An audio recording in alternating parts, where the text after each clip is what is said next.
The late autumn wind swept through the grounds of Ashworth Manor with a mournful whisper, carrying with it the scent of dying leaves and approaching winter, and within the grand estate's eastern drawing-room, Duchess Eleanor Ashworth sat in perfect stillness beside a window that overlooked gardens, slowly surrendering their colour to the season's inexorable march toward dormancy. The fire in the hearth crackled with false cheer, its warmth unable to penetrate the cold that had settled into her bones over the past 2 years, a cold that had nothing to do with temperature and everything to do with the particular variety of loneliness that comes from being unseen by the one person whose gaze should matter most. Her fingers turned the wedding band on her left hand with absent, practiced movements, watching how the firelight caught in the modest sapphires set into the gold, remembering with bitter clarity the day it had been placed there by a man who had looked somewhere past her shoulder during the entire ceremony, his jaw set with grim duty, his eyes empty of anything resembling joy or even basic acknowledgement of her presence. 2 years had passed since that cold morning in the chapel, 2 years of existing as little more than a ghost in her own home, and a spectre. Her husband moved around with the careful precision of someone navigating a room in darkness, never once allowing his gaze to fall upon her face, never once truly seeing her despite sharing a surname, a home, a life that was no life at all. Duke Christopher Ashworth had perfected the art of avoidance with such thoroughness that Eleanor had begun to wonder if she had somehow become translucent, if the force of his determined blindness had actually rendered her invisible, erasing her from reality itself through sheer will and practiced indifference. She knew the servants whispered about it, about the Duke who treated his wife with less acknowledgement than he afforded the furniture, who would leave a room if she entered it, who scheduled his days with military precision to ensure their paths crossed as infrequently as possible, and when circumstance forced them into proximity, he would fix his gaze on points just beyond her, his attention carefully calibrated to miss her entirely. The marriage had been arranged, she knew,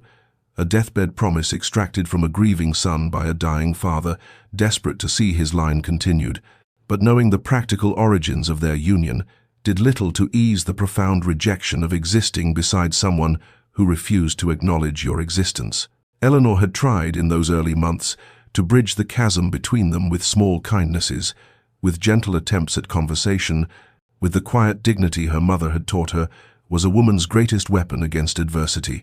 But kindness required a recipient, conversation required a participant, and dignity, and she was learning, was cold comfort when weighed against the soul-deep weariness of being persistently, deliberately unseen. The ring felt heavier today than it had yesterday, its weight somehow increasing with each rotation around her finger, and for the first time since the morning it had been placed there, Eleanor allowed herself to consider what it might feel like to remove it, to slip the band from her finger and set it aside, to see what remained of herself when she stopped wearing the symbol of a marriage that existed only in name and legal document. But before our lover's fate is revealed, subscribe so you never miss a chapter of romance and scandal, and tell us in the comments, where are you watching from? Now let's begin. The memory of that wedding day 2 years prior remained crystalline in Eleanor's mind, preserved with the cruel clarity that trauma often bestows upon moments we would rather forget, and she could still recall the way morning light had filtered through the chapel's stained glass windows, painting the stone floors in colors that seemed to mock the solemnity of vows spoken without love or even basic warmth. Christopher had stood beside her at the altar with the rigid posture of a man facing execution rather than marriage, his jaw clenched so tightly she could see the muscle jumping beneath his skin, his eyes fixed on some point beyond the priest's shoulder, as if by looking anywhere. But at his bride he could deny the reality of what was happening, and when the moment came to slip the ring onto her finger, his hands had been cold and impersonal, the touch lasting no longer than absolutely necessary before he withdrew, as if her very skin burned him. She had learned later, through the whispered conversations of servants who forgot she was present, about Lady Victoria Thornbury, the luminous beauty who had captured Christopher's heart in their youth. The woman he had planned to marry before a riding accident had stolen her from the world 6 months before his father's illness, made a swift marriage alliance necessary for the preservation of the dukedom. The old duke had been practical even in dying, recognizing that his son's grief made him vulnerable. That without intervention, Christopher would retreat so far into mourning that the family line would end with him, and so he had arranged the marriage with Eleanor's father, a union that brought favorable connections and a bride of suitable breeding, a transaction completed with all the warmth of a business contract and twice the reluctance on the groom's part. Eleanor had arrived at Ashworth Manor with hope nonetheless, the naive optimism of a young woman who believed that patience and gentleness could heal even the deepest wounds, who thought that given time, her husband might see her as something more than an unwelcome replacement for his lost love. But that hope had withered with brutal efficiency when Christopher had informed her on their wedding night, his voice flat and emotionless, that she should not expect anything beyond the basic civilities their positions demanded, that he would respect her as his duchess, but she should harbor no illusions about affection or companionship. The weeks had turned to months, the months to years, and Eleanor had gradually understood with soul-crushing certainty that she had not married a man but rather a monument to grief, a living memorial to Lady Victoria, who walked through life without truly inhabiting it, and she herself had become nothing more than a ghost, haunting the periphery of a dead woman's story, forever unseen, forever secondary, forever alone despite the gold band that proclaimed her married. Now, sitting in the drawing room with that same ring turning endlessly on her finger, Eleanor felt the full weight of those 2 years pressing down upon her shoulders, the accumulated burden of 1,000 small rejections, 1,000 moments of being looked past rather than looked at, and the weariness that filled her was so profound it seemed to seep into her very bones, making even the simple act of continuing to exist in this half-life feel like an insurmountable task. The household operated on schedules as precisely choreographed as a ballet, routines designed with meticulous care to ensure the Duke and Duchess of Ashworth occupied their grand home without ever truly inhabiting the same spaces at the same moments, and Eleanor had learned through painful observation that Christopher rose before dawn each morning, taking his breakfast in his study while reviewing estate correspondence before departing for his various business appointments or rides across the property, his absence from the manor stretching through the long daylight hours until he returned well after darkness had fallen, often taking his evening meal in his chambers or the library rather than the formal dining room where propriety might demand he acknowledge his wife's existence. Eleanor had attempted conversation in those early months, intercepting him in hallways with gentle inquiries about his day or observations about the weather or the gardens, but her efforts had been met with responses so clipped and minimal that they could barely be classified as words at all, mere sounds of acknowledgement that confirmed he had heard her, without actually engaging with anything she had said, and eventually she had ceased trying, the well of hope within her running dry after being drawn upon too many times without ever being replenished. The servants moved through the manor with visible discomfort, their eyes sliding away from both Duke and Duchess when the cold dynamic between them became too painful to witness, and Eleanor had caught more than one housemaid, with tears in her eyes, after observing Christopher walk past his wife in a corridor as if she were merely another piece of architecture, his gaze fixed determinedly ahead, his posture radiating such deliberate obliviousness that it seemed almost a physical force pushing Eleanor aside. She had found purpose, or at least distraction, in charity work among the village families, visiting the sick and elderly, organizing aid for those struggling through harsh seasons, and these hours spent among people who actually saw her, who greeted her with warmth and gratitude, became the only moments when she felt real, when the weight of invisibility lifted enough for her to remember what it felt like to exist in the world as something more than a shadow. This particular evening had been especially difficult, a formal dinner where custom demanded they both be present, and Eleanor had sat at one end of the long matable while Christopher occupied the other, the distance between them filled with silver and crystal and the elaborate meal neither of them had appetite for, and throughout the entire hour, Christopher had read from a leather-bound volume propped beside his plate, his attention absorbed so completely by the printed words that he had not spoken a single syllable, had not even glanced in her direction when she had quietly asked him to pass the salt, forcing a footman to intervene and complete the simple gesture of marital consideration that her husband could not be bothered to perform. Now, back in the drawing room with the fire burning low and the autumn wind rattling the windows, Eleanor turned the wedding ring on her finger one more time, feeling the smooth metal slide against her skin, and something shifted in her chest, a resolution crystallizing from the murky waters of her despair, a clarity born from the simple recognition that 2 years of patience had purchased her nothing but further loneliness, and she knew with sudden certainty that she could not continue living this half-life, could not keep wearing the symbol of vows that only she honored, could not remain invisible in her own existence, simply because the man who had promised to cherish her had chosen instead to pretend she did not exist. The crisis arrived on a rain-swept evening in late October, when Eleanor found herself walking past Christopher's chamber on her way to her own rooms and heard through the partially open door the sound of his voice speaking in sleep, the words indistinct at first, but growing clearer as she paused despite herself. And then she heard it, clear as cathedral bells in the quiet hallway. "Victoria, please don't leave me," spoken with such raw anguish that it seemed to tear from somewhere deep within him, a pain so profound that even unconsciousness could not contain it,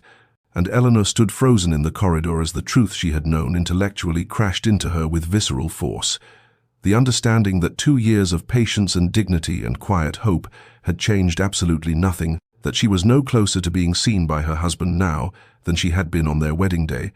that she would always and forever be competing with a ghost she could never hope to displace, because the dead remain perfect in memory, while the living accumulate flaws with every breath. She retreated to her chambers with legs that trembled beneath her skirts, dismissing her lady's maid with a voice that came out steadier than she felt, and sat at her vanity, staring at her own reflection as if seeing a stranger. This woman who had allowed herself to become invisible, who had accepted crumbs of basic civility and called it marriage,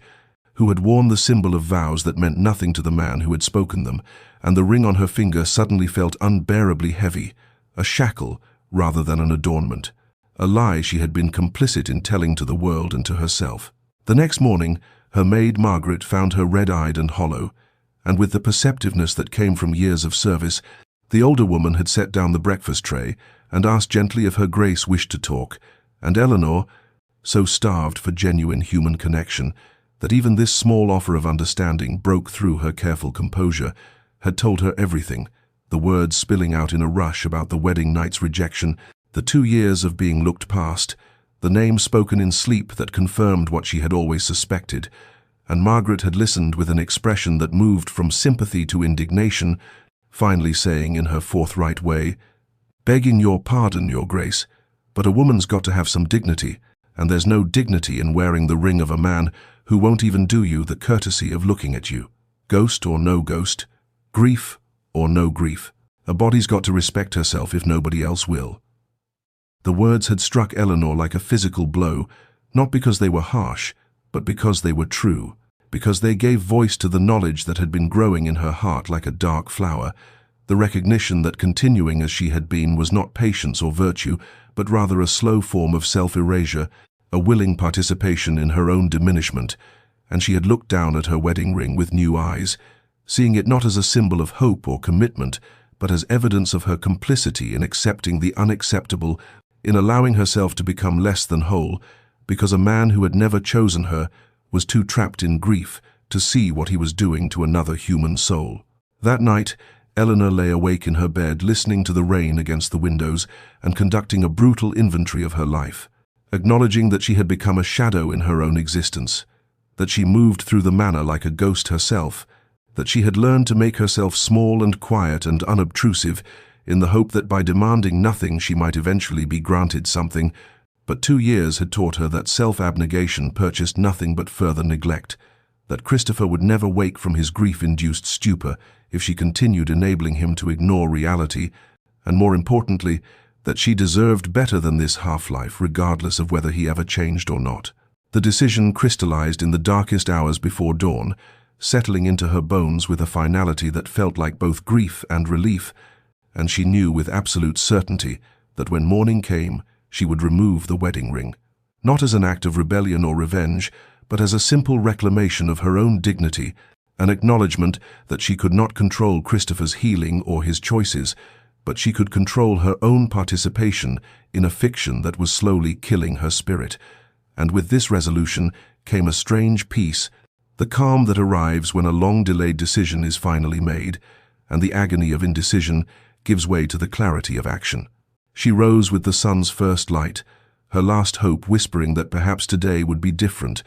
Perhaps Christopher would emerge from his chambers and actually see her. Perhaps some miracle would occur to make the ring's removal unnecessary. But when she descended to breakfast and found him already gone,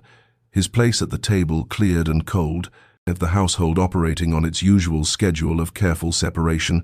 that final, fragile hope shattered like frost beneath a boot, and Eleanor returned to her chambers, sat at her vanity,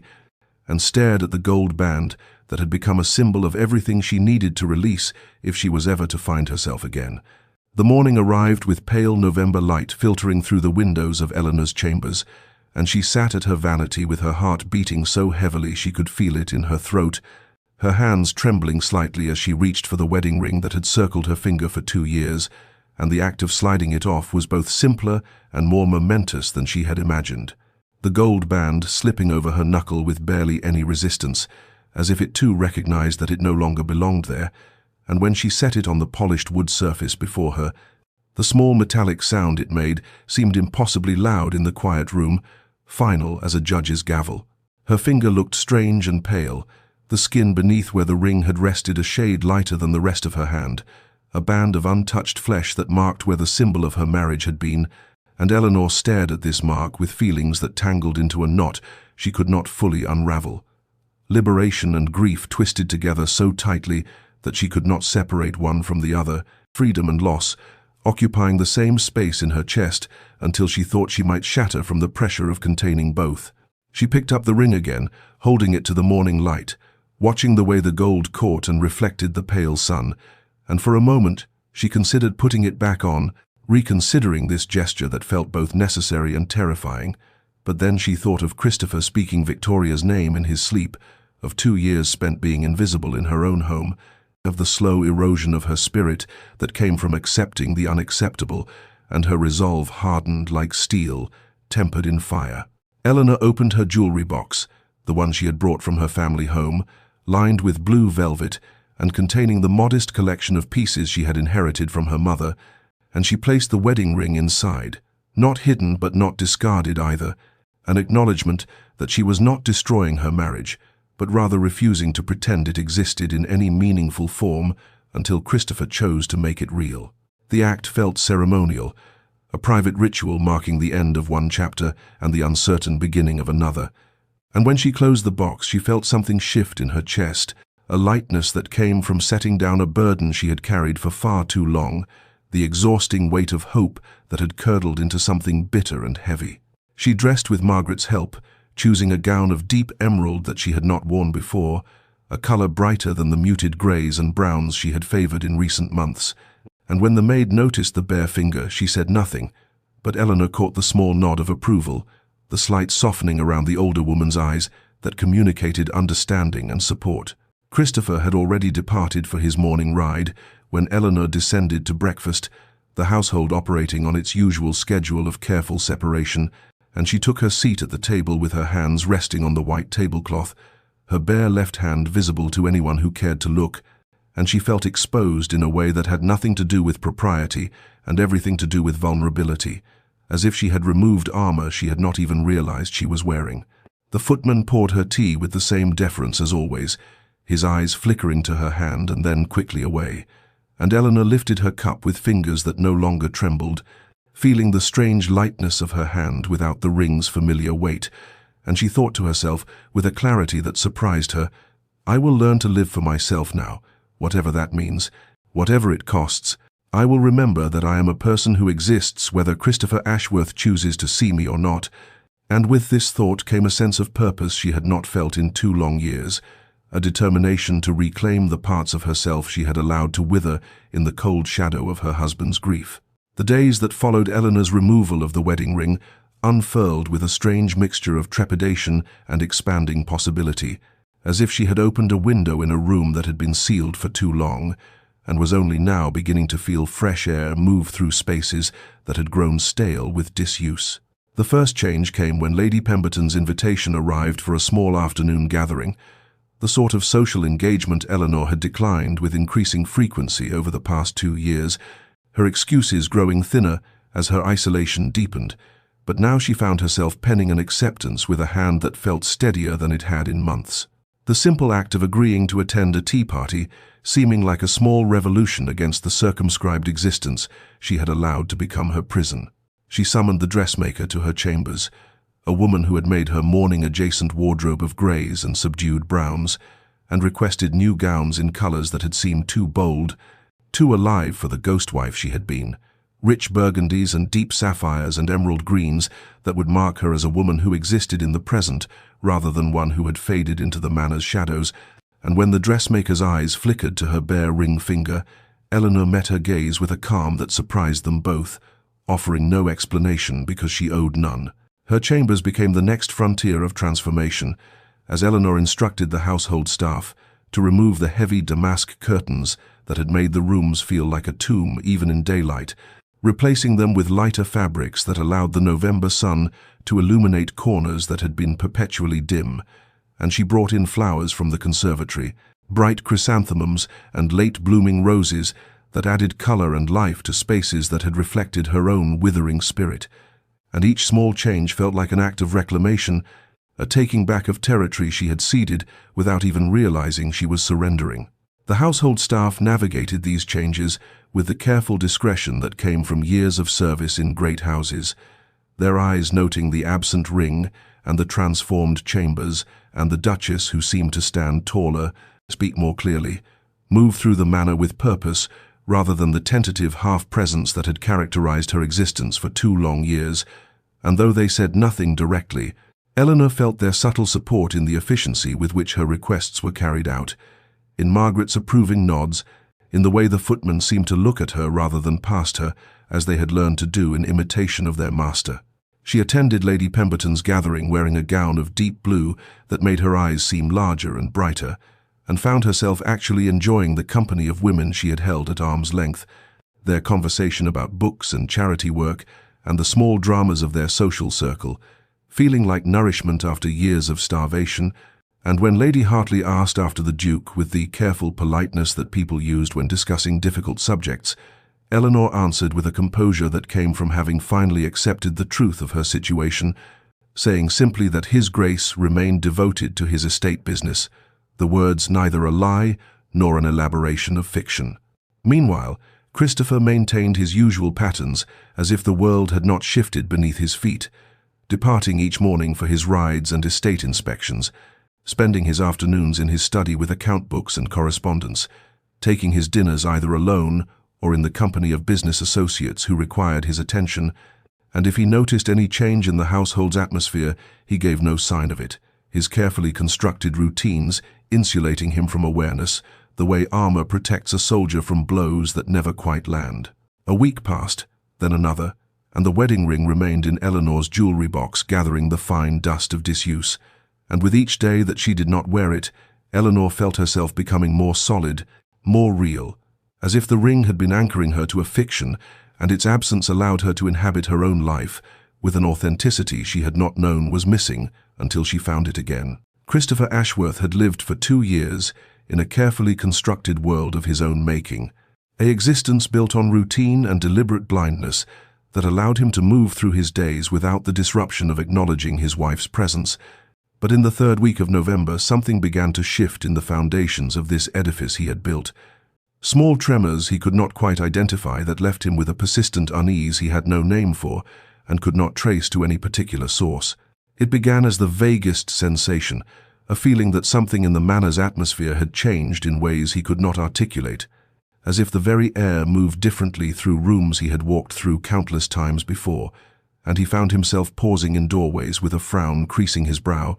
listening to sounds he could not quite place, trying to identify what felt altered in a house that should have been as familiar to him as his own reflection. The sound of Eleanor's laughter drifting from the morning room one afternoon stopped him in the corridor outside his study, the bright, genuine quality of it so unexpected that for a moment he stood frozen, his hand on the door handle, listening to a sound he could not remember ever hearing before, or perhaps had heard and trained himself not to notice, and something in his chest tightened with an emotion he refused to examine too closely before he shook his head and entered his study, closing the door firmly against the disturbance. At dinner that evening, He found himself glancing toward Eleanor's end of the table more frequently than usual, his eyes tracking the movement of her hands as she gestured while speaking to the footman about the next day's menu. And though he still kept his gaze carefully averted from her face, he noticed details that seemed to penetrate his usual fog of deliberate inattention. The deep blue of her gown, a color he did not remember her wearing before, the way she held herself with a straightness in her spine that suggested confidence rather than the defeated slump he had peripherally observed in previous months. His sleep became restless in ways that had nothing to do with his usual dreams of Victoria, his mind churning with half-formed thoughts that dissolved when he tried to examine them directly, leaving him to wake in the dark, hours before dawn, with his heart beating too quickly and a sense that something important was escaping his notice, slipping past his defenses while he slept, and he would lie staring at the canopy of his bed, wondering what had changed and why it should matter to him when he had worked so hard to ensure that nothing about his domestic situation could touch him. His secretary, Mr. Harrison, made an observation during their morning review of estate correspondence that lingered in Christopher's mind long after it should have been dismissed and forgotten, mentioning in passing that the Duchess seemed in remarkably good spirits lately, quite transformed from her previous melancholy,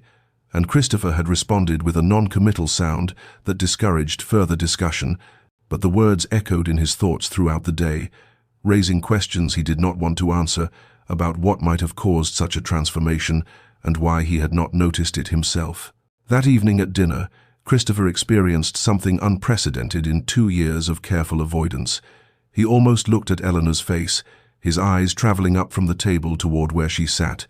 drawn by some impulse he could not control, and at the last moment he caught himself and redirected his gaze to the window beyond her shoulder. But in that fraction of a second before he looked away, he had seen the pale column of her throat, the curve of her jaw, the dark sweep of her hair, and the glimpse left him strangely unsettled, as if he had touched something forbidden and found it burned in ways he had not expected. And for the rest of the meal he kept his eyes fixed firmly on his plate, disturbed by his own near transgression and the way his careful defenses had almost crumbled. Eleanor discovered the painting supplies in the back of a storage room 3 weeks after removing her wedding ring, the wooden box covered in a fine layer of dust that spoke of years of neglect, and when she opened it, the smell of linseed oil and pigment transported her instantly to her girlhood, when she had spent hours capturing the world in brushstrokes, a passion her mother had encouraged, as suitable for a young lady of quality, though Eleanor had loved it for reasons that had nothing to do with suitability and everything to do with the way it made her feel alive and present in each moment of creation. She had the box carried to the small sitting room adjacent to her bedchamber, the one with northern light that would serve perfectly as a makeshift studio, and when she mixed her first palette in 2 years, her hands trembled not with uncertainty, but with the recognition of coming home to something essential she had abandoned in the slow erosion of her sense of self that marriage had wrought. The painting became a daily ritual, a way of reclaiming hours that had previously been filled with the hollow activities of a woman waiting for a life that would never begin, and as she worked, Eleanor felt layers of accumulated sorrow and resignation beginning to lift. Each brushstroke an act of assertion that she existed, that she mattered, that she contained depths and desires that had nothing to do with the man who refused to see her. It was during one of Lady Pemberton's gatherings that Eleanor met Lady Margaret Whitmore, a widow of independent means whose frank conversation and sharp wit cut through the usual superficiality of social discourse, and when Margaret mentioned that she was hosting a salon for ladies interested in discussing literature and philosophy, Eleanor accepted the invitation with an eagerness that would have surprised her former self, the woman who had retreated from society rather than face pitying looks and careful questions about her marriage. The salon met weekly in Margaret's elegant townhouse, and Eleanor found herself among women who spoke of ideas and ambitions, who discussed books with passionate intensity, who seemed to live full lives despite or perhaps because of their various disappointments with the institution of marriage, and in their company, Eleanor felt her mind awakening from the numbness that had settled over it, like frost over a garden. Margaret became something unexpected in Eleanor's carefully circumscribed existence, a true friend, someone who asked direct questions and expected honest answers, who listened to Eleanor's halting admissions about her marriage with neither judgment nor false comfort, but rather with the understanding of someone who had survived her own trials and emerged with her dignity intact. They spoke of resilience, of finding purpose beyond the confines others had drawn around their lives, of the quiet courage required to choose oneself when society insisted that a woman's entire existence should be defined by her relationship to a man, and these conversations planted seeds in Eleanor's consciousness that took root and flourished in the fertile ground of her newfound autonomy. One afternoon, while painting, Eleanor realized with a start that she had been working for 3 hours without a single thought of Christopher entering her mind, and this discovery brought a mixture of liberation and melancholy, the recognition that she was finally beginning to exist independently of the emotional weight that had pressed down on her for 2 long years. Her chambers had become a sanctuary entirely of her own creation, filled with her paintings and books, flowers she had chosen, colors that pleased her eye, a space that reflected her emerging sense of self rather than the role she had tried so hard and so unsuccessfully to inhabit. And when she sat at her writing desk in the evenings, she began composing long letters to her sister Catherine, pouring out the story of her awakening with a honesty she had not allowed herself in their brief, cheerful correspondence of the past 2 years. And in writing these truths, Eleanor found them becoming more real, more solid, the narrative of her transformation taking shape in ink and paper until she could see clearly the woman she had been and the woman she was becoming. The Pemberton Ball arrived in early December with all the glittering magnificence that London society expected from one of the season's premier events, and both Duke and Duchess Ashworth were expected to attend, their positions in society making absence impossible, despite the fact that they had not appeared together at a social function in nearly 18 months. Christopher, having developed a pattern of excuses that kept Eleanor home while he fulfilled their obligations alone. Eleanor dressed for the evening with particular care, choosing a gown of deep emerald silk that her modiste had delivered just that week, the color bringing out the richness of her dark hair and the warmth of her complexion in ways that the pale, muted shades she had previously worn had never achieved. And as her maid arranged her hair in an elegant style adorned with pearl combs, Eleanor studied her reflection with a quiet satisfaction that had nothing to do with vanity and everything to do with the simple pleasure of recognizing herself again after 2 years of feeling like a ghost in her own life. Christopher arrived at the ballroom before Eleanor, positioning himself near the refreshment tables where he could observe the gathering without being drawn into extended conversations, and when Eleanor entered some 20 minutes later, he saw her in his peripheral vision, a flash of green among the pastels and whites favored by younger ladies, and though he kept his eyes carefully directed away from her face, he was aware of her movement through the room with an intensity that surprised him, as if some part of his consciousness had been calibrated to track her presence, whether he wished it or not. Eleanor moved through the social landscape with a grace and confidence that would have astonished anyone who had witnessed her shy, hesitant manner in the first year of her marriage, accepting introductions and engaging in conversation with an ease that suggested genuine enjoyment rather than dutiful performance. And when the dancing began, she was immediately claimed by Lord Hastings for a waltz, then by Mr. Pemberton's eldest son for a quadrille, then by a succession of gentlemen whose attention to the Duchess seemed to Christopher, watching from his position against the wall, to be unusually persistent and marked by an admiration that made something hot and uncomfortable twist in his chest. He told himself his irritation stemmed from concern for propriety, that Eleanor's enjoyment of all this male attention reflected poorly on his management of his household,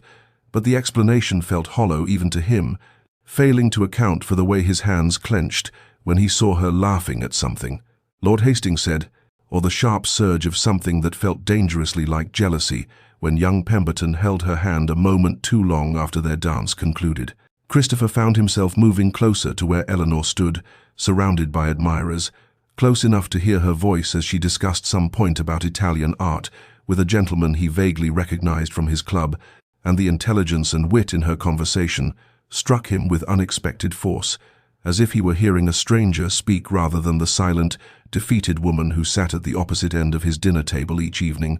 and he wondered, with a confusion that bordered on anger when she had become this person,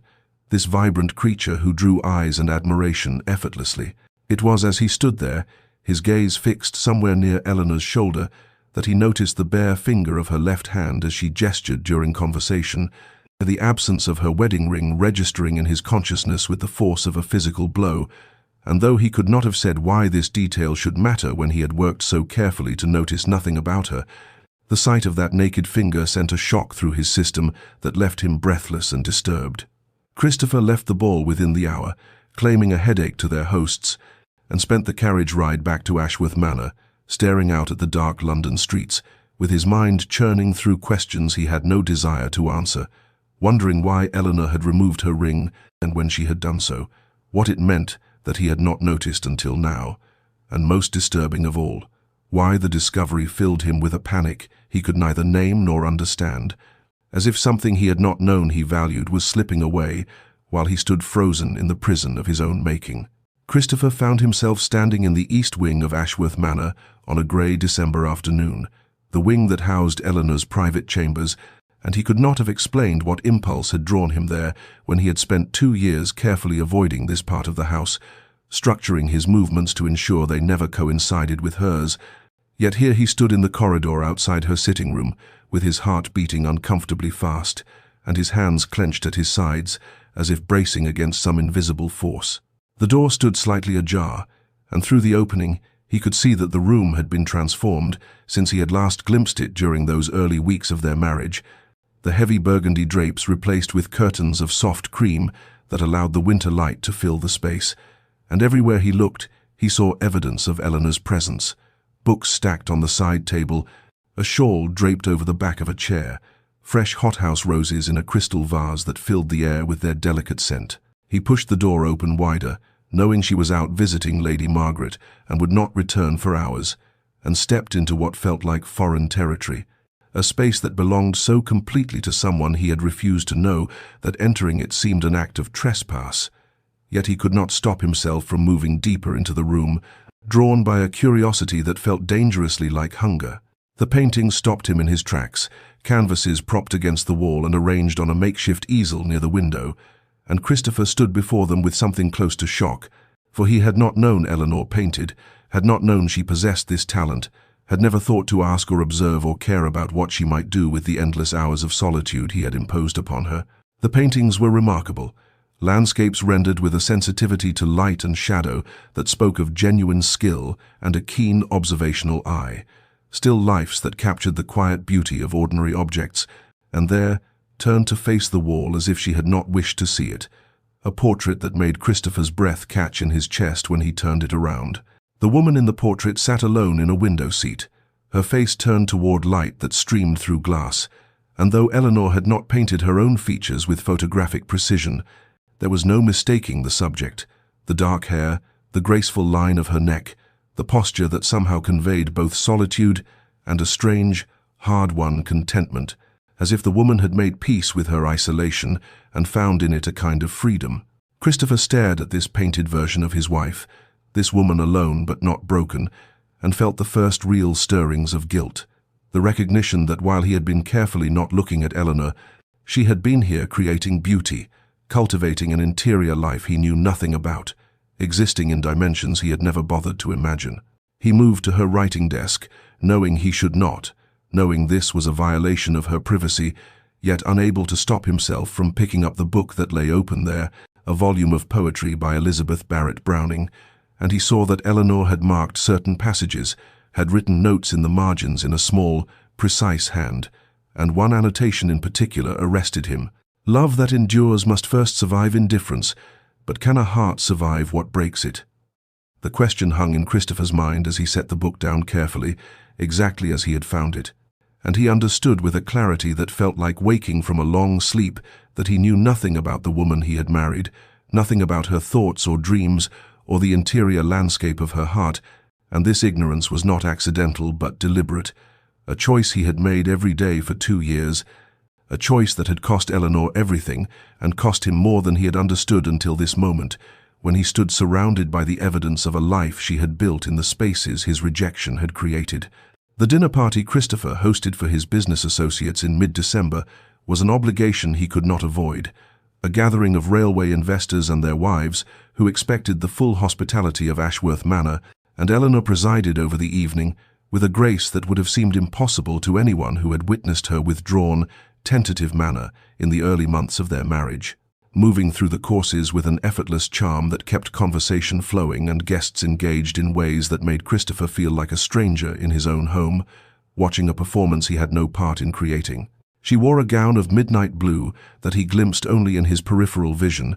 and her voice carried down the length of the table with a warmth and animation he had never heard from her before, discussing topics that ranged from recent exhibitions at the Royal Academy to debates in Parliament, with an intelligence and wit that drew admiration from every gentleman present, and Christopher found himself listening despite his determination not to, caught by the musical quality of her laughter, when Mr. Thornton made some observation about the absurdity of modern architecture,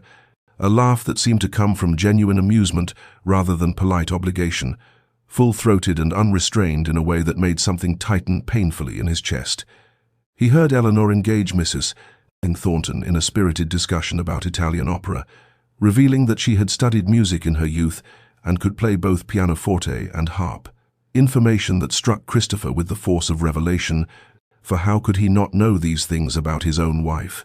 How could he have lived in the same house with her for 2 years and remained ignorant of these fundamental aspects of her character? And the question disturbed him more than he wished to acknowledge. When dinner concluded and the ladies withdrew to allow the gentlemen their port and cigars, Mr. Hartley, the eldest of Christopher's business partners, raised his glass with a benevolent smile and declared, "You are a fortunate man, Ashworth, to have secured such a duchess. Your wife is a credit to your house, intelligent and gracious in equal measure. We were just remarking that you must count yourself blessed in your marriage." The words hung in the smoke-filled air, and Christopher felt every eye turned toward him, waiting for the expected response, the conventional pleasantries that should have come easily to a man married 2 years, but his throat constricted, and the practiced phrases died unspoken, for how could he claim fortune in a marriage he had deliberately destroyed? How could he speak of blessings when he had treated Eleanor with a cruelty that now seemed monstrous in its sustained deliberation? And his silence stretched too long, became awkward, until he managed only a terse nod and a murmured agreement that satisfied no one, least of all himself. When the gentlemen rejoined the ladies in the drawing-room, Christopher positioned himself near the fireplace where he could observe without participating, and he found his attention drawn inexorably toward Eleanor, despite his best efforts at indifference, his gaze tracking her movements as she sat at the pianoforte at Mrs. Hartley's request, and played with a skill that suggested years of dedicated practice, her bare fingers moving across the keys with confidence and precision, and he almost looked at her face then, almost turned his head, those crucial degrees that would have brought her features into full view, almost allowed himself to see what he had forbidden himself to acknowledge,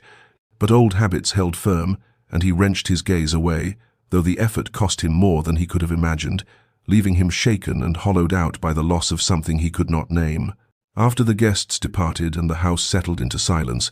Christopher found himself standing outside Eleanor's chambers in the darkened corridor, his hand raised to knock, words forming and dissolving in his mind as he tried to find some way to bridge the chasm he had created, but courage failed him, and he stood there like a fool until he heard movement beyond the door, Eleanor's footsteps and the sound of her preparing for bed, and he retreated to his own rooms with the bitter knowledge that he had become a coward,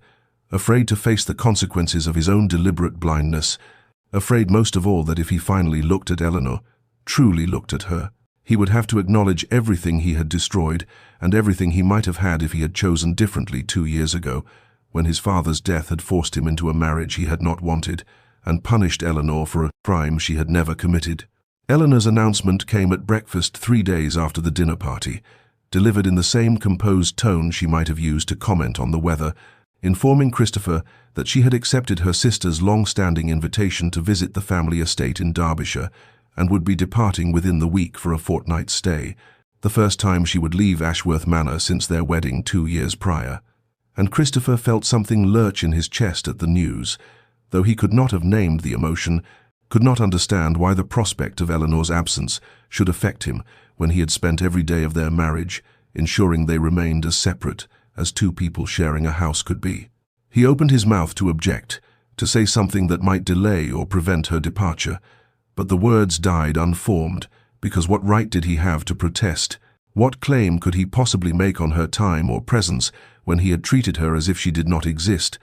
and so he merely nodded and returned his attention to his newspaper, while Eleanor continued speaking about travel arrangements and household matters in that same calm, distant voice that suggested she was discussing plans with a business associate rather than her husband. The days before her departure passed with an efficiency that troubled Christopher more than he wished to acknowledge,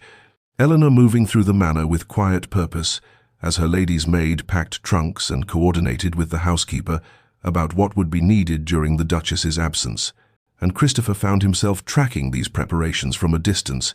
standing at windows that overlooked the courtyard where servants loaded her belongings, lingering in corridors where he might glimpse her passing, though he maintained his careful practice of never looking directly at her, even as something in him strained toward her with an urgency that felt dangerously close to panic. On the morning of Eleanor's departure, Christopher positioned himself in his study, where the window provided a clear view of the entrance, and he watched as she emerged in a traveling dress of deep green, her posture straight and her movements unhurried. And he noticed how she paused to speak with Mrs. Hartwell, the housekeeper, with what appeared to be genuine warmth, how she smiled at something one of the footmen said as he handed her into the carriage, how she settled into her seat and gazed up at the manor's facade with an expression he could not read from this distance, but that seemed to contain neither regret nor longing, only a kind of peaceful resolution. The carriage rolled down the long drive and disappeared beyond the gates, and Christopher remained at the window long after it had gone, gripped by a sense of loss so acute it took his breath away, and the manor seemed to shift around him in Eleanor's absence, the silence taking on a different quality, heavier and more complete, as if her departure had removed something essential from the house's atmosphere, some vital presence he had never consciously registered, but whose absence left everything hollow and strange. He moved through the rest of the day in a state of distraction he could not shake, finding himself standing in doorways, wondering what he had meant to do there, picking up books and setting them down unread,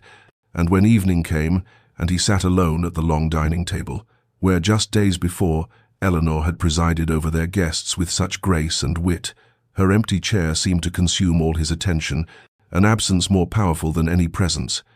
And Christopher understood with a clarity that felt like falling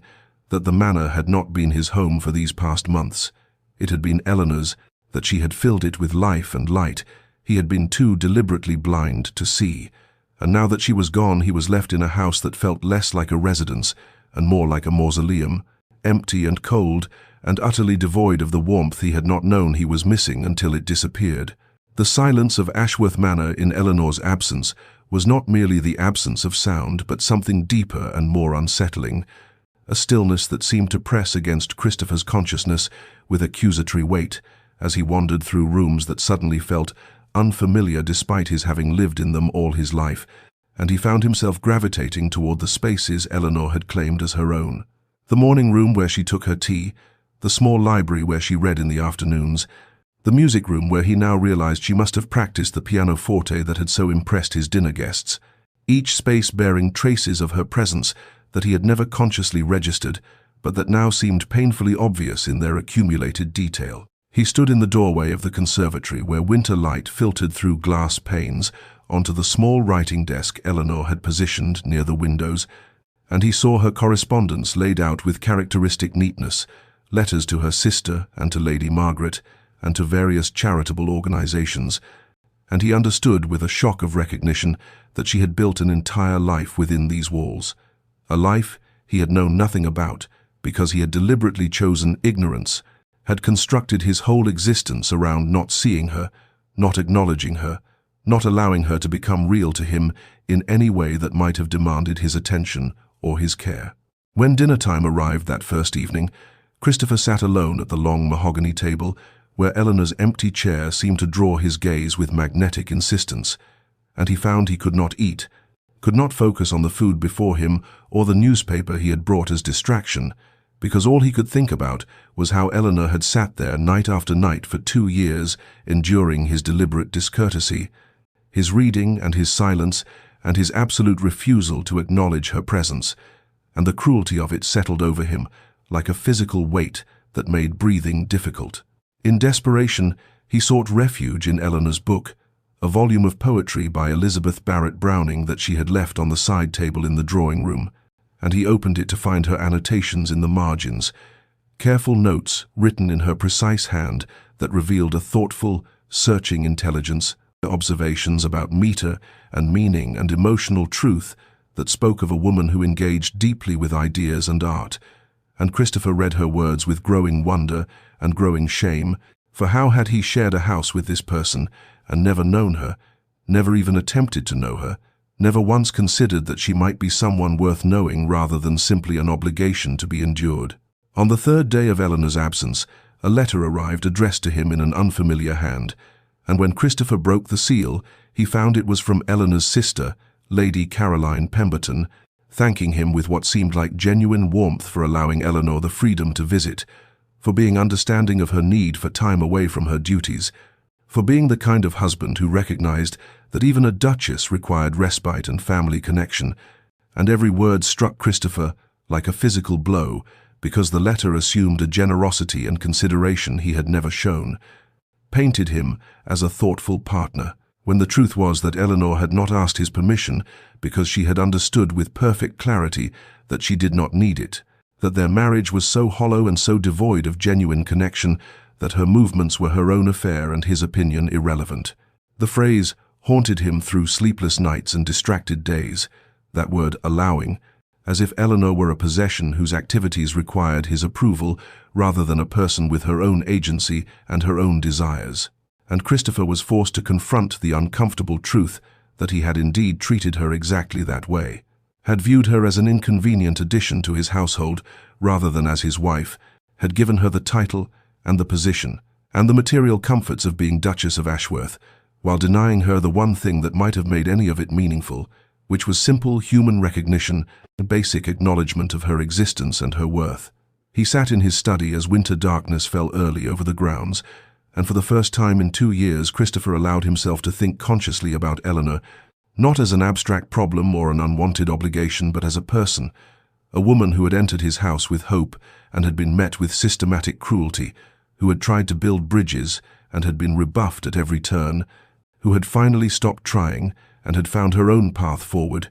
and the thought that formed in his mind was simple and devastating and impossible to dismiss.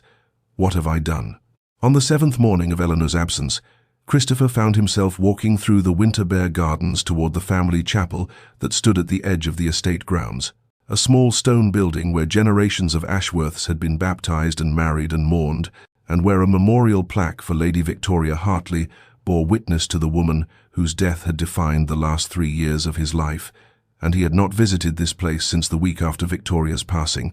and had avoided it with the same deliberate care he had applied to avoiding Eleanor, but now he felt drawn there by a need he could not fully articulate, a sense that some essential reckoning awaited him in that quiet, sacred space. The chapel was cold and dim, winter light filtering through stained glass windows to paint colored shadows across worn stone floors, and Christopher stood before Victoria's memorial with his hands clasped behind his back, studying the inscription he had commissioned in his grief, the words that spoke of beauty and grace and love eternal, and he waited for the familiar wave of sorrow to crash over him, the devastating sense of loss that had consumed him in the months after her death. But what came instead was something quieter and more complicated, a sadness certainly, but also a strange kind of distance, as if he were looking at a memorial for someone he had known long ago rather than the woman he had believed himself destined to marry. He spoke aloud to the empty chapel, his voice rough with disuse and emotion, telling Victoria things he had never said when she lived, admitting that he had made her into something she had never been, had transformed a genuine affection into a grand romantic tragedy, because grief was easier than acceptance, because mourning an idealized love was simpler than building a real one with the flesh and blood woman who had become his wife. And as the words spilled from him, Christopher understood with devastating clarity that he had been punishing Eleanor, not for failing to be Victoria, but for being real, for being present, for demanding through her very existence that he engage with life rather than retreat into the comfortable fiction of eternal mourning. The realization settled over him like winter frost, cold and inescapable, and Christopher sank onto one of the wooden pews and dropped his head into his hands, finally allowing himself to see the full scope of his cruelty, the systematic way he had denied Eleanor every basic human courtesy, had treated her not merely with indifference, but with active contempt, refusing to look at her as if she were something shameful or grotesque, when the truth was that his refusal had nothing to do with Eleanor herself, and everything to do with his own cowardice, his fear that if he allowed himself to see her, he might have to acknowledge that Victoria was truly gone, and that life continued despite his grief, and that he had married a woman who deserved better than to be a ghost in her own home. He sat in the silence of the chapel as shadows lengthened, and the afternoon wore on, and Christopher made a decision that felt both terrifying and inevitable, acknowledging to himself and to the memory of Victoria that it was time to let her rest. Time to stop using her death as an excuse for his own emotional abdication. Time to try, however imperfectly and however late, to be the husband Eleanor deserved, rather than the monument to grief he had become, though he had no idea how to begin, no template for transformation. Only a bone-deep understanding that when Eleanor returned from Derbyshire, he would have to find the courage to do the one thing he had avoided for 2 years, the one thing that terrified him more than any business venture or social obligation ever had, which was to simply look at his wife, to see her, to allow her to be real to him in all her complexity and humanity. And he practiced there in the empty chapel, lifting his head and trying to imagine Eleanor's face, realizing with shame that he could not clearly picture her features because he had so carefully avoided ever truly seeing them, and the prospect of meeting her gaze felt like preparing to leap from a great height into unknown waters, terrifying and necessary and long overdue. Eleanor's carriage arrived at Ashworth Manor on a crystalline afternoon when winter sunlight made the frost-covered grounds glitter like scattered diamonds, and as the wheels crunched over the gravel drive, she felt a curious mixture of emotions. Relief at returning to familiar spaces mingled with a subtle reluctance to re-enter the cold architecture of her marriage, though she reminded herself that the marriage had changed for her, even if it remained unchanged for Christopher, that she had found her own peace and her own purpose, and no longer needed his acknowledgement to feel whole. And as the footman handed her down from the carriage, Eleanor held her head high and her shoulders back, wearing the confidence she had cultivated during her fortnight away like invisible armor. What she did not expect was to find Christopher standing in the entrance hall, not sequestered in his study as he invariably was during her comings and goings, and the sight of him waiting there stopped Eleanor momentarily in the doorway, her careful composure faltering for just an instant before she recovered and moved forward with measured grace, and she saw him shift his weight slightly as she approached, saw something that might have been nervousness in the set of his shoulders, and when he attempted to look at her, she watched his gaze travel upward from the marble floor to the hem of her traveling dress to her waist, and then falter, skittering sideways to fix on some point beyond her shoulder, and Eleanor felt a flash of something that might have been disappointment or might have been vindication, for even now, even after 2 weeks of absence, he could not manage the simple human courtesy of meeting her eyes. Christopher's voice when he spoke was rougher than she remembered, lower somehow, as if disuse had changed its timbre, and he said, "Welcome home, Eleanor," using her given name for what she realized might be the first time since their wedding day, and the sound of it in his mouth was so unexpected that Eleanor felt her prepared coolness waver slightly,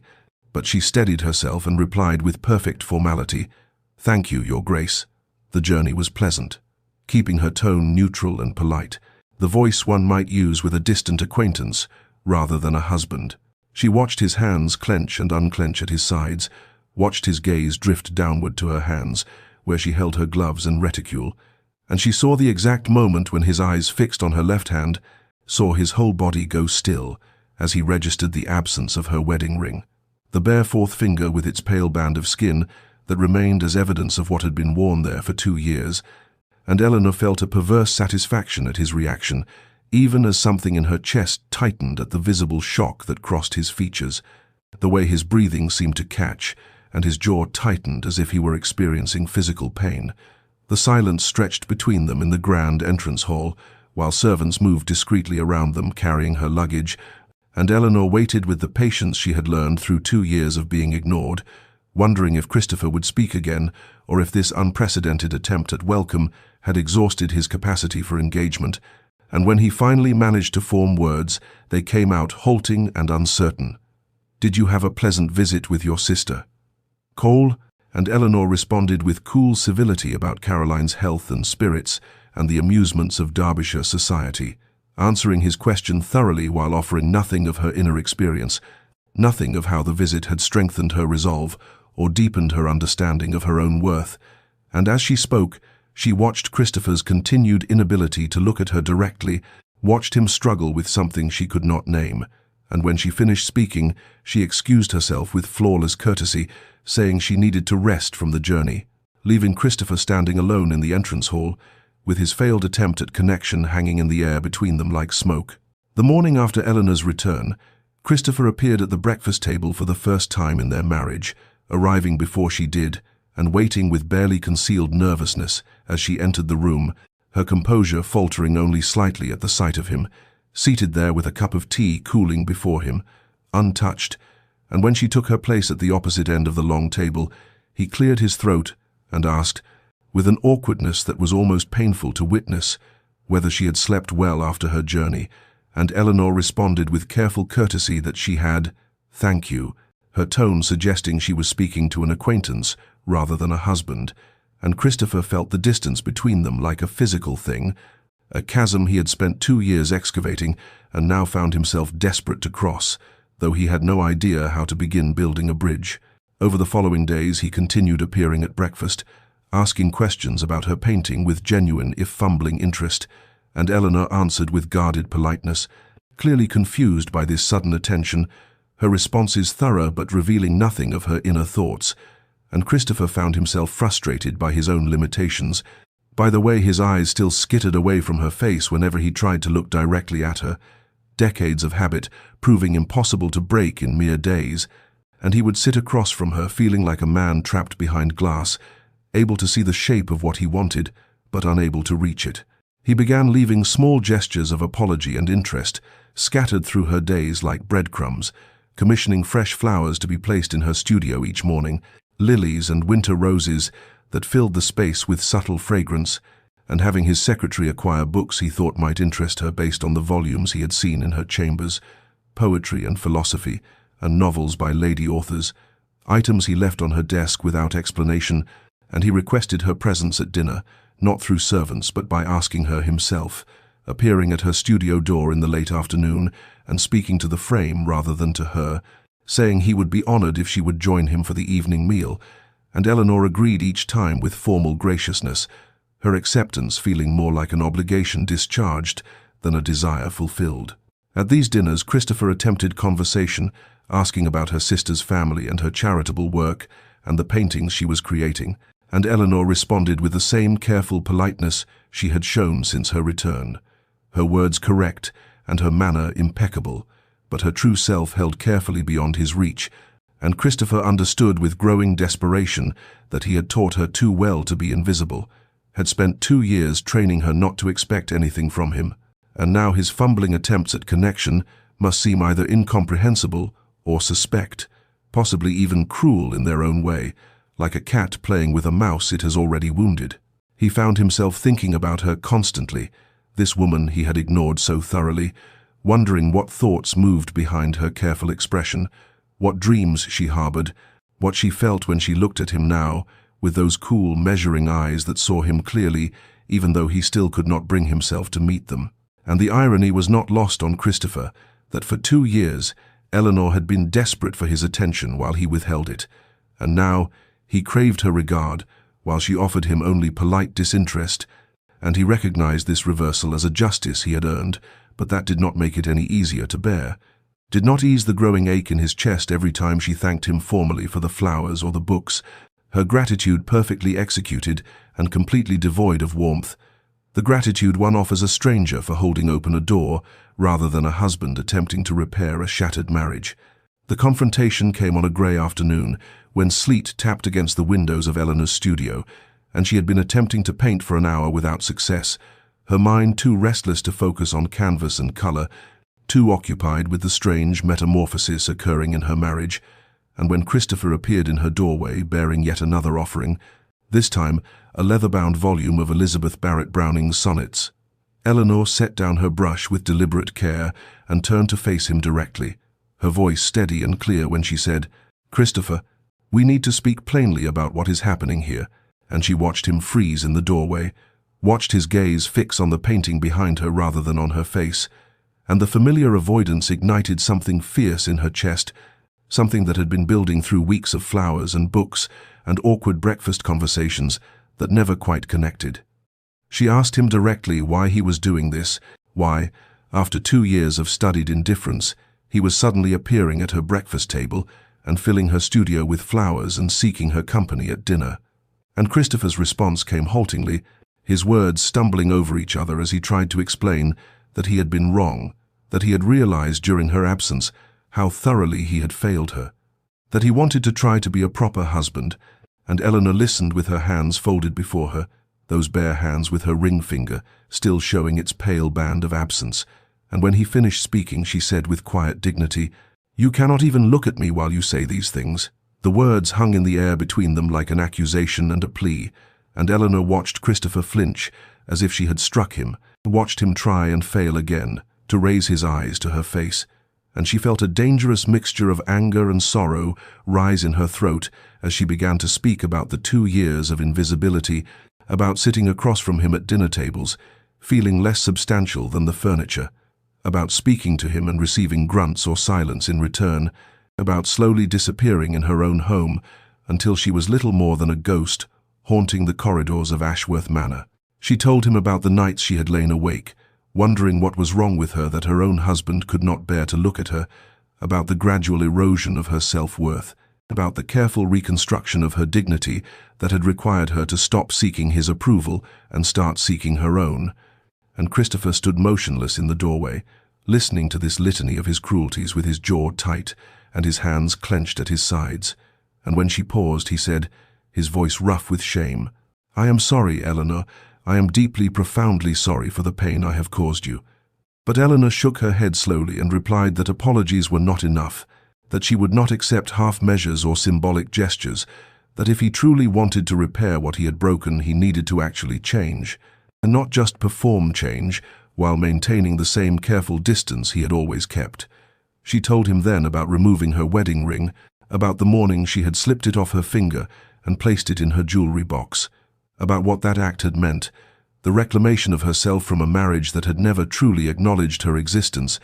And she saw Christopher's eyes drop again to her bare hand, saw something that looked like anguish cross his features, and she said softly but firmly that she would not put that ring back on for gestures and pleasantries, that she deserved a husband who could look at her, who could see her, who could acknowledge her as a living, breathing person rather than an inconvenient reminder of duty.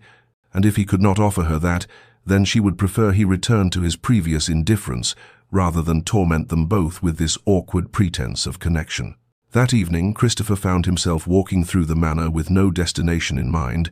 his feet carrying him through corridors and down staircases until he emerged into the garden, where twilight was surrendering to full darkness, and the air held that electric quality that precedes a storm, and he saw Eleanor standing near the fountain, with her shawl drawn tight against the rising wind, her face turned upward toward the roiling clouds, and something in Christopher's chest cracked open like ice breaking in spring thaw, some final resistance shattering under the accumulated weight of his loneliness and shame and desperate longing, and he walked toward her without conscious decision, his feet moving across the gravel path, while thunder rumbled in the distance and the first fat drops of rain began to fall. He stopped 3 paces from her, close enough to see the way the wind caught strands of her dark hair and pulled them free from their pins, close enough to hear her breath, and Eleanor turned toward him with surprise written across her features, and Christopher felt his heart hammering against his ribs as he forced himself, truly forced himself with every ounce of will he possessed, to raise his eyes from the ground and look at her face, to actually look at his wife's face for the first time in their 2 years of marriage. And the world seemed to tilt and realign as his gaze met hers. She had grey eyes, he discovered, grey eyes with flecks of blue like storm clouds shot through with lightning, and they were looking back at him with a mixture of wariness and shock, and something he could not quite name, and her face was not the face he had imagined in the rare moments when he had allowed himself to think about her features. It was better and more complex and more beautiful, with high cheekbones and a mouth that held both strength and softness, and there was intelligence in those eyes. and pain, and a hard-won dignity that he had forged through his neglect, and Christopher felt the full weight of 2 years of blindness crash over him like a wave, felt the enormity of what he had refused to see, this remarkable woman who had lived in his house like a ghost because he had made her one. Eleanor stood perfectly still under his gaze, rain falling harder now and soaking through both their clothes, and Christopher saw her throat work as she swallowed, saw vulnerability flash across her features before she could mask it, and he understood that this moment was costing her something, that allowing herself to be truly seen by him after so long required a courage he was not sure he possessed, and the knowledge of her bravery unmanned him completely. He said, his voice rough and breaking, "Eleanor, I see you. God help me. I finally see you, and you are extraordinary." And the words came pouring out of him without elegance or planning, a raw confession that he had been a coward and a fool, and that he had hidden from her, because looking at her would have required him to acknowledge that Victoria was truly gone, and that he had a living, breathing wife who deserved his attention and his respect and his heart, and that he had been cruel beyond measure, and that cruelty had been deliberate, a choice he had made every day for 2 years, and he could not undo it. But he wanted desperately to do better, to be better, if she would give him the chance. Eleanor's eyes filled with tears that mingled with the rain on her cheeks, and Christopher felt his hands rise of their own accord, hovering near her face with the desperate desire to comfort her, to touch her, but he held himself back because he had not earned that right, had forfeited it through his systematic rejection of her presence. And Eleanor whispered, her voice barely audible above the storm, "You are looking at me." And Christopher nodded, unable to look away now, unable to imagine ever looking away again. And he said, "I am looking at you, and I am sorry. I am so deeply sorry for every moment I refused to do so." And Eleanor reached up slowly and caught one of his hovering hands in both of hers, and the touch was like lightning, electric and transformative, and they stood there in the garden while the storm broke fully overhead and thunder shook the earth beneath their feet, looking at each other with rain streaming down their faces, and 2 years of silence finally giving way to the possibility of something real. The rebuilding of their marriage came slowly, like spring emerging from the hard ground of winter, measured not in grand gestures, but in accumulated moments of genuine connection that Christopher approached with the careful reverence of a man handling something infinitely precious and infinitely fragile. And the weeks following that storm-drenched revelation in the garden unfolded with a tentative sweetness that neither of them had imagined possible in the cold corridors of Ashworth Manor. Christopher began joining Eleanor for breakfast each morning, and these meals transformed from the silent ordeals of their first 2 years into conversations where he asked her about her painting and listened with genuine attention when she described the way light fell through the studio windows at different hours, the way certain colors evoked specific emotions, the technical challenges of capturing movement on a static canvas, and Eleanor found herself speaking with growing ease, her initial wariness softening as she recognized that Christopher was truly listening, truly seeing her, his gray eyes meeting hers across the table with a directness that still sometimes made her breath catch after so long being invisible. He asked if he might watch her paint one afternoon, and Eleanor agreed with some trepidation, uncertain how she would feel creating under his observation. But Christopher settled onto the window seat in her studio, with his own sketchbook and charcoal, confessing that he had once enjoyed drawing before duty and grief had consumed all leisure, and they worked in companionable silence, broken only by occasional questions about technique or requests to pass supplies. And when Eleanor glanced over at Christopher's sketch, she saw he had been drawing her, capturing the concentration in her features as she worked, and the intimacy of being seen and rendered by his hand brought color to her cheeks and warmth to her chest. They took walks through the estate grounds as winter surrendered to early spring, and Christopher pointed out landmarks and shared stories of his childhood that he had never thought to tell her before, and Eleanor reciprocated with tales of her own upbringing. And gradually they began to know each other as people rather than as the Duke and Duchess, as Christopher and Eleanor rather than as husband and the woman who was not Victoria. And there were moments when their hands brushed while walking and neither pulled away, moments when Christopher's laugh rang out genuine and surprised at something Eleanor said, moments when the weight of their painful history seemed to lighten under the accumulation of these better moments. The ring remained off Eleanor's finger, sitting in its velvet box in her jewelry chest, and neither of them mentioned it, though Christopher's eyes sometimes lingered on that bare finger with an expression Eleanor could not quite read. Something between regret and hope, and the absence of the ring became a marker of their progress, a reminder that what they were building now was new and earned rather than assumed and obligated. And Eleanor found that she preferred it this way, preferred the freedom of choosing Christopher daily rather than being bound by a symbol she had worn without meaning. Their first kiss came on an evening 6 weeks after the garden confrontation, when they had been reading together in the library, and Christopher had made some observation about the novel Eleanor held that was so perfectly attuned to her own thoughts that she looked up at him with surprise and delight, and he was already looking at her with such open affection that the space between them seemed to evaporate, and when he leaned toward her slowly, giving her every opportunity to retreat, Eleanor met him halfway, and the kiss was soft and questioning and achingly tender, a question and an answer, a promise and a hope, and when they drew apart, Eleanor saw tears standing in Christopher's eyes and felt answering wetness on her own cheeks, and Christopher whispered, "Thank you for giving me another chance, for letting me learn to love you properly." And Eleanor touched his face gently and replied, "Thank you for finally choosing to see me." And the intimacy between them deepened from that night forward, not rushed but unfolding with patient inevitability, two people truly discovering each other for the first time and finding in that discovery something far richer than either had anticipated. Spring arrived at Ashworth Manor exactly 1 year after Eleanor had removed her wedding ring, and the transformation was evident, not merely in the blossoms that covered the garden trees, or the warmth that had returned to the ancient stone halls, but in the way Christopher and Eleanor moved through their days with the easy intimacy of two people who had chosen each other deliberately and completely, building something real from the ashes of their hollow beginning. And on a morning when sunlight streamed through the breakfast room windows and Eleanor was laughing at something Christopher had said about the new foal in the stables, he reached into his waistcoat pocket and withdrew a small velvet box that made Eleanor's breath catch in her throat. The ring inside was nothing like the cold family heirloom she had worn during those terrible first years, but rather a delicate band commissioned from London's finest jeweler, designed to Christopher's exact specifications, with Eleanor's favourite flowers engraved along its surface, and a single perfect sapphire, the colour of storm clouds shot through with lightning, the colour of her eyes when she had first allowed him to truly see her in that rain-soaked garden. And Christopher said quietly, as he held it out to her, "I cannot undo the years I wasted, is the pain I caused you, but I can offer you this as a symbol of the man I am now, rather than the man I was. A promise that I see you every day and choose you every day, and will continue to do so for all our remaining days, if you will accept it, if you will accept me as your husband in truth, rather than merely in name."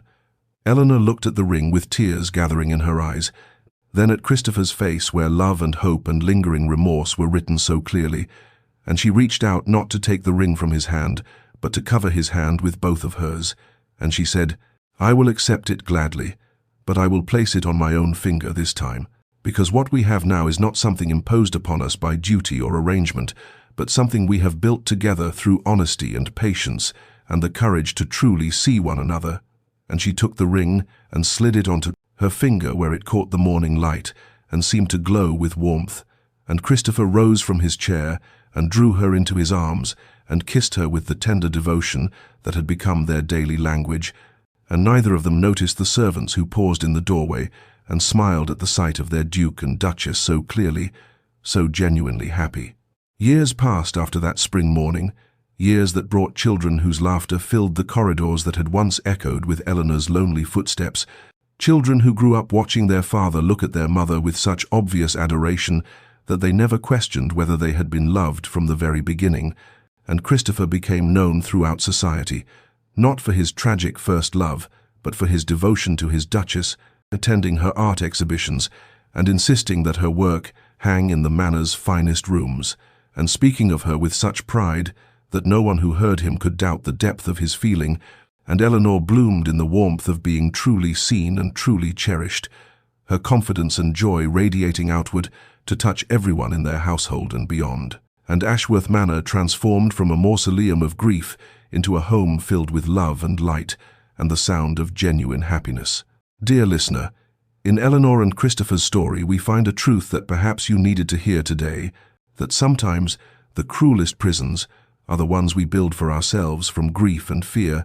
and the refusal to be present in our own lives. And sometimes the bravest act is not enduring mistreatment with silent dignity, but claiming your own worth and stepping away from what diminishes you,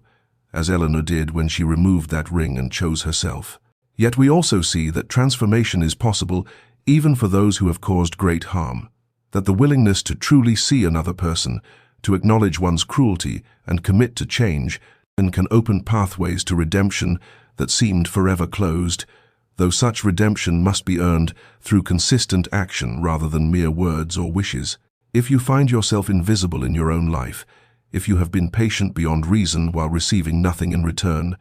know that you deserve to be seen and valued,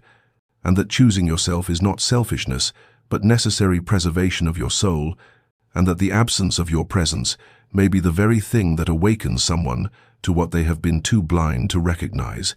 though you owe them nothing, and their awakening may come too late. And if you are the one who has failed to see what was before you, who has hidden from love out of fear or grief or the weight of past sorrows, know that while you cannot undo the harm you have caused, you can choose differently from this moment forward. You can do the difficult work of being truly present and truly seeing, and that such work, sustained with genuine commitment, can create something beautiful from even the most painful beginnings. May you find the courage to be seen and the wisdom to truly see. May you choose yourself when necessary and choose love when possible. May you build relationships founded on genuine recognition rather than obligation or illusion. And may you rest tonight, knowing that transformation is always possible for those willing to do the honest work of change. This has been a story from Love's Second Chances, and if these words have touched your heart, please subscribe to our channel and share this story with someone who needs to hear that they deserve to be seen.